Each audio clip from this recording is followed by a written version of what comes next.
ঘরের মধ্যে বসে না দেখা জনগণের কাছে গিয়ে জিজ্ঞেস করেন। আমরা বিভিন্ন জায়গায় গিয়ে মাতবরি না করে ইয়ার থেকে জিজ্ঞেস করেন জনগণ কি চায়। আমি এটা পলিটিশিয়ানদের আমরা দেখতেছি আপনারা বিভিন্ন জায়গায় সালিশ করতেছেন, বিচার করতেছেন, কে দিছে আপনার করে এইগুলি করতে করার কথা? সাথে কথা বলতে চাইছি, আপনারা আমার সাথে কথা না বইলা আপনারা স্ট্যাটাস দিয়ে দিচ্ছেন যে আমি প্রতারণা করছি। আপনি জানেন প্রতারণা শব্দের মানে জানেন? এই শিখছেন আপনারা জার্নালিজম, যে আমরা আমাদের সাথে আওয়ামী লীগের লোক যোগাযোগ করলে আমরা ইন্টেলিজেন্সে তাদের নাম্বার দিয়ে দিব। এই হচ্ছে আপনাদের জার্নালিজম সম্পর্কে ধারণা। এই আপনাদের ধারণা। সংবাদ মাধ্যমে শেখ হাসিনা বক্তব্য প্রকাশের অসুবিধা কি? আর বিচার প্রক্রিয়া আপনি কেমনে করবেন? একটা ট্রাইব্যুনাল গঠিত হয়েছে, সেটাই আমি বলছি। আপনারা সরকারের থাইকে এটা করতে হবে, এটা কেমন কথা? দেখুন, আমরা জাতীয় নাগরিক কমিটি কিন্তু সরকার নয়, সরকারটা কিন্তু অংশগ্রহণ বিএনপির রয়েছে, সবগুলো মানুষের অংশগ্রহণ রয়েছে। এটা আপনারও সরকার, সকলেরই সরকার। এই সরকার বিচার প্রক্রিয়ার মধ্য দিয়েই যদি সরকার আমি মনে করি এটা আমার ব্যবস্থা, আমার ম্যান্ডেট নেয় নাই যে আপনি মনে করতে না পারেন হয়তো, বা আপনি জুলাই গণঅভ্যুত্থানের সেই স্পিরিটকে ধারণ না করতে পারেন না। জুলাই স্পিরিটের গণঅভ্যুত্থানের স্পিরিট ধারণ করে নাসিরুদ্দিন পাটোয়ারি আমার কথা শুনেন, আপনারা এরকম ট্যাগিং করেন না। জুলাই অভ্যুত্থানের একদম স্পিরিটটা ধারণ করেই আমরা বলতে চাই যে আমরা একটা গণতান্ত্রিক সরকার চাই। আপনারা ক্ষমতা আসেন, বিএনপি কে বাইর করে দেন 100 বছরের জন্য, এটা আমরা চাই, কিন্তু ভোট নিয়ে আসেন। হ্যাঁ, সেটাই, আমরা ভোটে যাব, কিন্তু ভোটের মধ্যে সেই জায়গাতে আমরা আওয়ামী লীগের কোনো পুনর্বাসন দেখতে চাই না। আওয়ামী লীগের পুনর্বাসনের কথা করতে আসলো, আপনারা নির্বাচন করবেন, আওয়ামী লীগকে ইলেকশন করতে দিয়েন না, নিষিদ্ধ করে দেন।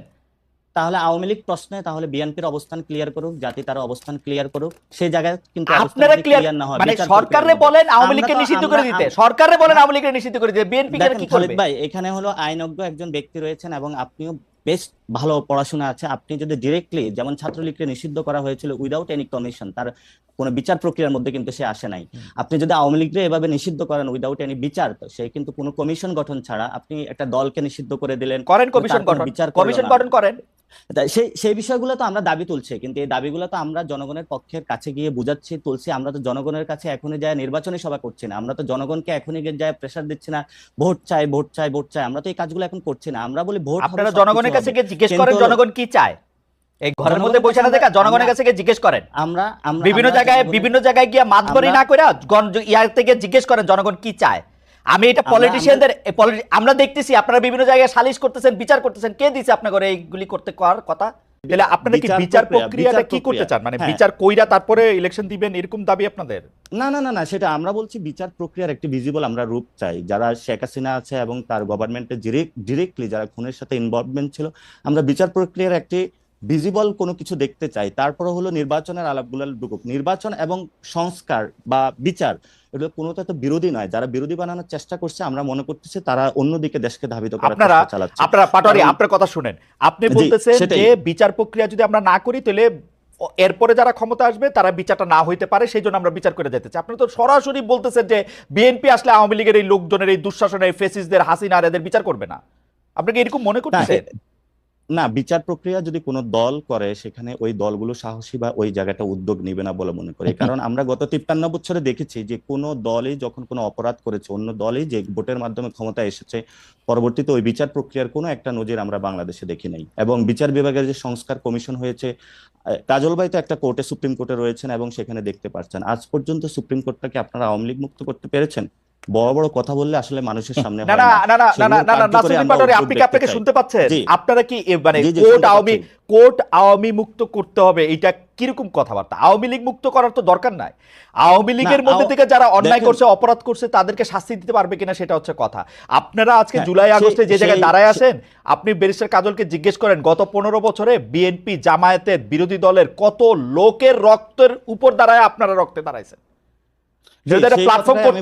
গত 15 বছরে যারা গুম হয়েছিল, খুন হয়েছিল, একবারও কি তাদের পক্ষে দাঁড়িয়ে কখনো বিচার দাবি করা হয়েছিল? গুম কমিশনের রিপোর্টটা সামনে আসবে, তাহলে যারা গুম এবং খুনের সাথে ইনভলভমেন্ট ছিল তাদেরও তো বিচারটা দাবি করা হয় না। যে বিএনপির কর্মীটা বিভিন্ন জায়গায় নিজের বুকটা পেতে দিয়েছিল, সে তো আজকে বিচার পাচ্ছে না। যে বিএনপির এখনো পর্যন্ত হলো ভাই অথবা বোন যাদেরকে এখনো পাওয়া যায় না, যাদের রক্তের উপরে দাঁড়িয়ে আজকে বিএনপি কথা বলছে, তার জন্য তো বিচার চাচ্ছে না বিএনপি। আমি তো ফেসি সিস্টেম দেখি যে আপনারা কাউরে কোনো কিছু কইতে দেন না। এই সরকারের আমলে কারো ইন্টারভিউ নিতে গেলে 3 জন 3 জায়গায় দেয়া লেখে এ প্রতারণা করছে, এইটা করছে, আপনারা তো কারো কথাই শুনতে চান না। আমি মতিউর রহমান চৌধুরীকে আবার উদ্ধৃত করতে চাই, তিনি বলতেছেন এই বাংলাদেশের এই সরকারের এগেইনস্টে কোনো রিপোর্ট কোথাও ছাপা হয় না। তো ওনারা কি সব ফেরেশতা? না, মতিউর রহমান কিন্তু একটা বিতর্কের সৃষ্টি করেছিলেন, কিন্তু আমরা বরাবরই হলো যে কোনো সংবাদ না মতিউর রহমানের বিতর্ক বাদ দেন, মতিউর রহমানের এই কথা নিয়ে কথা কন। আমরা বরাবরই যে কোনো সংবাদ মাধ্যমের স্বাধীনতা, আমরা সংবাদ মাধ্যমের স্বাধীনতার জন্য আপনি সর্বপ্রথম হলো আমাদেরকে পাবেন, যদি বুলেটটা পড়ে সেটা আমাদের মধ্যেই পাবেন, কারণ আমরা সংবাদপত্রের স্বাধীনতায় বিশ্বাস করি। এবং এই সরকারের সময় সর্বোচ্চ লেভেলের হলো বাংলাদেশের সংবাদপত্র এবং মিডিয়া যারা আছে সর্বোচ্চ স্বাধীনতা ভোগ করছে। আপনি মিডিয়া পাড়ায় খোঁজ নেন, বিভিন্ন জায়গায় খোঁজ নেই বলতেছি। আমি আপনার একটা তথ্য দিই, জনাব নাসিরউদ্দিন পাটোয়ারি, আপনাদের সমন্বয়কদের একজন জনাব হাসনাত, তিনি একটা টেলিভিশনের মালিকের ভবনে গিয়ে একটা লিস্ট ধরায় আসছেন যে এই 10 জনকে বাদ দিতে হবে, নাইলে সময় টিভি থাকবে না, ওইটাকে ইয়া করা হবে। খালিদ ভাই আপনার তো তাহলে মিডিয়া পাড়ায় অনেক বন্ধু বান্ধব রয়েছে, মিডিয়াগুলো কারা দখল করেছে, সেই মিডিয়াগুলোর ভূমিকা কি ছিল? এখন দখল করছে বিএনপি লোকেরা। এখন বিএনপি লোকেরা আর সমন্বয়ক, বিএনপি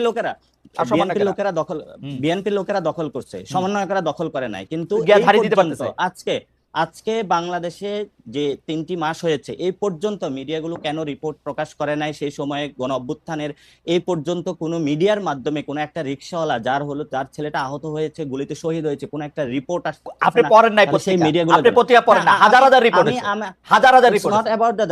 আপনি পত্রিকা, আমরা বাংলাদেশে সবগুলা পত্রিকা পেয়ে থাকি, এবং আপনি দেখেন নাই কোন পত্রিকাতে জুলাই আগস্টে কারা নিহত হয়েছে সেগুলো নিয়ে রিপোর্ট করে নাই? প্রত্যেকটা পত্রিকা আমরা টু দা পয়েন্টে পড়ে থাকি। এবং জুলাই আগস্টে জুলাই আগস্টে হত্যাকাণ্ড নিয়ে রিপোর্ট করে নাই পত্রিকা? খালিদ ভাই, আপনি বাংলাদেশের মিডিয়া পাড়ায় এখন যা চলছে আপনি এখনো দেখবেন, বাংলাদেশের মিডিয়া পাড়ায় এখনো এই গণ অভ্যুত্থানের পরেও কিন্তু আওয়ামী লীগের সংবাদ প্রচার হয়েছিল, এখনো কিন্তু বিভিন্ন জায়গায় আওয়ামী লীগের হলো গোপন বার্তা প্রচারিত হচ্ছে। ওই বিষয়গুলো আপনাদের কোনো অবজারভেশন? না, অবশ্যই অবজারভেশন আছে। আপনি কি মনে করেন যে শেখ হাসিনা গণভবনে থাইকা এসএসএফ লইয়া এতগুলি ইন্দুর এতগুলি বান্দর লইয়া ক্ষমতায় টিকতে পারে না, হেলিকপ্টারে চলে গেছে? আপনার কাছে কি মনে হয় গোপন বার্তা 2টা দিলে পত্রিকায় প্রকাশিত হইলে আপনাকে ইয়া চলে যাবে, শেখ হাসিনা আবার আইসা পড়বে ক্ষমতায়? এই আপনাদের ধারণা? সংবাদ মাধ্যমে শেখ হাসিনা বক্তব্য প্রকাশের অসুবিধা? শেখ হাসিনা আসার বিষয় না, আসার বিষয়টা যখন আপনি নিষিদ্ধ একটি সংগঠনকে যার খুনের রক্তের দাগ এখন আছে, আপনি তো তাকেও নিয়ে আসতে চেয়েছিলেন। হ্যাঁ, চাইছিলাম তো। জনগণ যখন কথা বলেছে আপনি কিন্তু সেখান থেকে পিছপা হয়েছে। না, পিছপা হয়েছে আপনারা মামলা করার হুমকি দিয়েছেন, আমি অ্যাটর্নি জেনারেলের সাথে কথা কইছি, তারা কইছে যে হ্যাঁ এটা মামলা করা যাইতে পারে। হ্যাঁ দিছেন তো। আমি একজনের সাথে কথা কইতেছি, জনাব নাসিরউদ্দিন পাটোয়ারি, আমি একজনের সাথে কথা কইতে চাইছি, আপনারা আমার সাথে কথা না বইলা আপনারা স্ট্যাটাস দিয়ে দিচ্ছেন যে আমি প্রতারণা করছি। আপনি জানেন প্রতারণা শব্দের মানে জানেন? জি জি, এটা আমি কিন্তু এটার স্ট্যাটাসের দায়ভার নিচ্ছি না, কারণ যে স্ট্যাটাস দিয়েছে সেটাতে সে জায়গাটা বলবো। কিন্তু আমরা স্পষ্টত যেটা দেখি, ক্যাম্পাসে আমরা যাদের হাতে মাইর খেয়েছি, যারা আমাদের প্রতিনিয়ত পিছাইছে, যারা প্রতিনিয়ত যাদের হাতে হলো খুনের, আমি ওরে নিয়ে আইসা কোলে বসে আদর করতাম, এরকম আপনার ধারণা? না না না না না না, আপনি কোলে নিয়ে আইসা আদর করা না, অথবা ও আইসা কথা বললে সব লোক আপনাদের বিরুদ্ধে চলে যেত। তাহলে আপনার সাথে তো তাদের সাথে যোগাযোগ আছে, আমার সাথে যোগাযোগ নাই। যোগাযোগ থাকতে হয় না, 50টা জায়গায় আপনাদের সাথে যোগাযোগ আছে, এবং সেই জায়গাতে বাংলাদেশের ইন্টেলিজেন্সকে একটু হেল্প করবেন কিভাবে তাদেরকে ফিরিয়ে এনে এই শিখছেন, দাবিতে হলো বিচারের জার্নালিস্টিক, এই শিখছেন আপনারা জার্নালিজম, যে আমরা আমাদের সাথে আওয়ামী লীগের লোক যোগাযোগ করলে আমরা ইন্টেলিজেন্সে তাদের নাম্বার দিয়ে দিব। এই হচ্ছে আপনাদের জার্নালিজম সম্পর্কে ধারণা। এটা হলো আমাদের জার্নালিজম ধারণা না, এটা হলো যে জায়গা থেকে খুনের বার্তা গেলে তারা আসুক বিভিন্ন জায়গায়, তারা মাঠে দাঁড়াক। শোনেন, এই যে এই সাদ্দাম, আমি আজকে টেলিভিশনে বলি, এই সাদ্দাম দিয়ে আমি হচ্ছে ওয়ার্স্ট সাফারার। ওকে আমি একটা প্রশ্ন করার পরে ও হচ্ছে 60,000 ফেসবুক ভুয়া পেজ খুলে আমার বিরুদ্ধে লিখছে। আমি মনে করছি ও আসবে না, ওইটা তার জন্য পিকনিক হইতো না। এটা আপনিও তার ভিকটিম ছিলেন। হ্যাঁ, তাহলে সেজন্যই তো আমি তার প্রশ্ন করতে চাই। আপনারা কি দেখেছেন যে এই টিমের একটি স্ট্যাটাসে এবং তাদের একটা লাইভ টক শোতে সবাইকে হত্যার হুমকি দিয়েছে? এটা কি আপনি দেখেছিলেন? আমি আমি আমি আমি আমি আমি আমি এগুলি দেখি না, আই এম সরি। আপনি আসলে আমরা প্রশ্নের মধ্যে আসেন, প্রশ্নের মধ্যে আসেন, কারণ এই যে আপনি যে এটার কথা বললেন এটা নিয়ে আমার কোনো ইন্টারেস্টই নাই, কোনো ইন্টারেস্টই নাই। এখন আপনার ইন্টারেস্ট থাকবে না, কারণ আপনি ব্যক্তিগত বিষয় নিয়ে আসছেন, তো যে আপনি কোথায় কাউকে নিয়ে আসতে পারেন নাই, কোথায় কি। আমি আসি নাই কিন্তু ব্যক্তিগত বিষয় না, জনাব নাসিরউদ্দিন পাটোয়ারি, এই প্রসঙ্গটা আপনি তুলছেন, এই প্রসঙ্গটা আপনি তুলছেন, এই জন্য আমরা কোনো মানে ব্যক্তিগত বিষয় যাচ্ছি না। এই প্রসঙ্গটা আপনি তুলছেন পাটোয়ারি, আপনি তুলছেন, আমি তুলি নাই। কিন্তু আপনি ওইটা বলেন, আপনি ওইটা বলেন। হ্যাঁ, আপনি যেটা বলতে চাইতেছি, হ্যাঁ আমি যেটা বলতে চাইতেছি সেটা হচ্ছে যে এই মুক্তিযুদ্ধের বিপক্ষের যে বয়ানটা, যেমন এইটার ক্ষেত্রে নাগরিক যারা আপনারা আছেন নাগরিক কমিটি, তারা আসলে অবস্থানটা কি নিতেছেন সেটা একটু আমাদের বলবেন।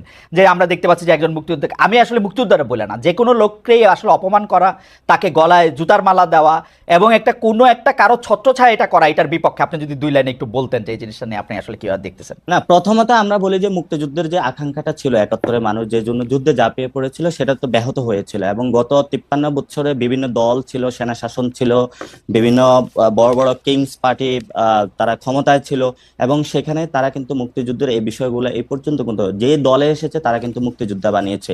এবং সেই জায়গাতে মানুষের প্রতি কিন্তু মুক্তিযুদ্ধের প্রতি একটা বীতশ্রদ্ধা তৈরি হয়েছিল, কারণ কে আসল কে নকল বোঝা যাচ্ছে না। ফলে তো আমরা যে জায়গাতে বক্তব্য রাখি সেটা হলো মুক্তিযুদ্ধের যে রিয়েল কোর স্পিরিটটা, সাম্য, মানবিক মর্যাদা এবং ন্যায় বিচার, সেই জিনিসটা আমরা ধারণ করি। সেই জিনিসটা ধারণ করে বলেই কিন্তু আমরা 24-এ উঠে দাঁড়িয়েছি, এবং 24-এ সেই আবেদনের ভিত্তিতেই কিন্তু আমরা মাঠে রক্ত দিয়েছি। এবং আমরা এই ক্ষেত্রে কোনো মুক্তিযোদ্ধার সাথে কোনো বেমানান কোনো কিছু করা হবে, অথবা তাদেরকে হত্যা বা গুম করা, অথবা তাদেরকে অ্যাসাল্ট করা হবে, আমরা কখনো এগুলো কোনো সমর্থন করি না। ইভেন আমরা কোনো ব্যক্তিকে আইনের শাসন নিজের হাতে তুলে দেওয়াকে অপছন্দ করি, এবং এটার আমরা তীব্র বিরোধিতা করি। কারণ কোনো ব্যক্তিকে হলো বাসায় থেকে উঠে নিয়ে কান ধরে উঠবসা করা অথবা তাকে এজাল্ট করা, আমরা কখনো এই বিষয়গুলো সমর্থন করি না। আমরা মনে করি দেশে একটি সুন্দর বিচার প্রক্রিয়ার মধ্যে যদি কেউ কোনো অপরাধ করে থাকে সেটার বিচার হবে, আর যদি সে অপরাধ না করে থাকে, যদি কেউ তাকে সেই এলিগেশন এনে থাকে, তাহলে তার বিচার করা হবে। আমরা সেই সুন্দর বিচার প্রক্রিয়া বিশ্বাস করি। ওকে।